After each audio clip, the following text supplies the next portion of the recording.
اوپر آپ لوگوں کی تصویر نظر آ رہی ہوگی مفتی سلمان ازہری صاحب. یہ اہل سنت والجماعت کے ببر شیر ہیں اور اس وقت انڈیا کی گورنمنٹ نے ان کو گرفتار کیا، ان پر ظلم اور تشدد کرنا شروع کر دیا اور ان کا قصور کیا دین اسلام کی بات کرنا، اپنے حق کے لیے آواز اٹھانا، اپنے مسلمانوں کے لیے حق کی آواز اٹھانا.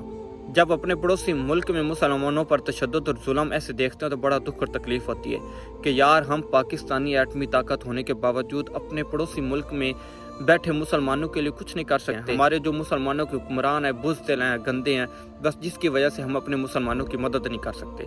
یہ تو پڑوسی ملک ہے جہاں پر ہمارے حکمران کچھ نہیں کر پا رہے. لیکن اور آپ کو پتہ ہے کہ جب بابا جی کا وصال ہوا تھا تو مفتی سلمان ازہری صاحب نے تب کھل کر بیان دیا تھا اور مودی کو کھل کر جواب دیا کہ اگر تو فرانس کے صدر کے ساتھ اس سور کے ساتھ ہے تو ہم بھی عاشق رسول کے ساتھ ہیں.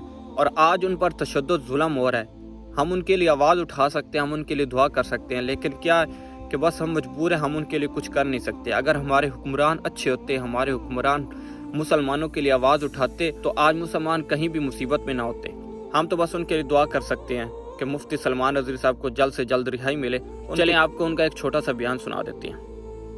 مجھے ابھی چند دنوں پہلے ایک میسج یہ بھی آیا تھا کہ حضرت آپ تو پاکستان کے علامہ خادم حسین کی تعزیت پر بیان کر رہے ہو، آپ دیکھ نہیں رہے یہاں کا ماحول کیسا ہے. عزیزان گرامی، اس دن مجھے افسوس اس بات پر ہوا، سوال پر، ہائے افسوس، اس قدر تمہارے ضمیر مردہ ہو گئے، اس قدر تم بزدل ہو گئے، لاکھوں لوگوں کے دلوں میں شمع عشق مصطفیٰ جگانے والے پر تمہاری زبان بند ہے، تمہاری زبان بند ہے.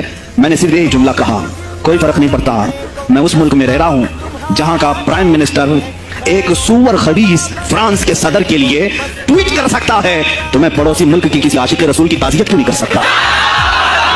کیوں نہیں تعزیت کر سکتا؟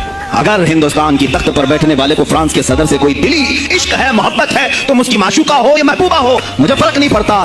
لیکن اتنا ضرور ہے، عاشق رسول مشرق میں ہو، شمال میں ہو، جنوب میں ہو، مغرب میں ہو، جب اس کی روح جائے گی تو ہماری بھی روح تڑپے گی.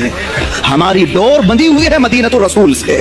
میرے آقا صلی اللہ علیہ وسلم کی جو بات کرے گا وہ پھر کسی بھی ملک کا باشندہ ہو. تم کہتے ہو تعزیت کے لیے، ارے میرے عزیز، اگر میں سامنے ہوتا تو اس کے قدموں کی خاک میں اپنے امامے پر رکھتا.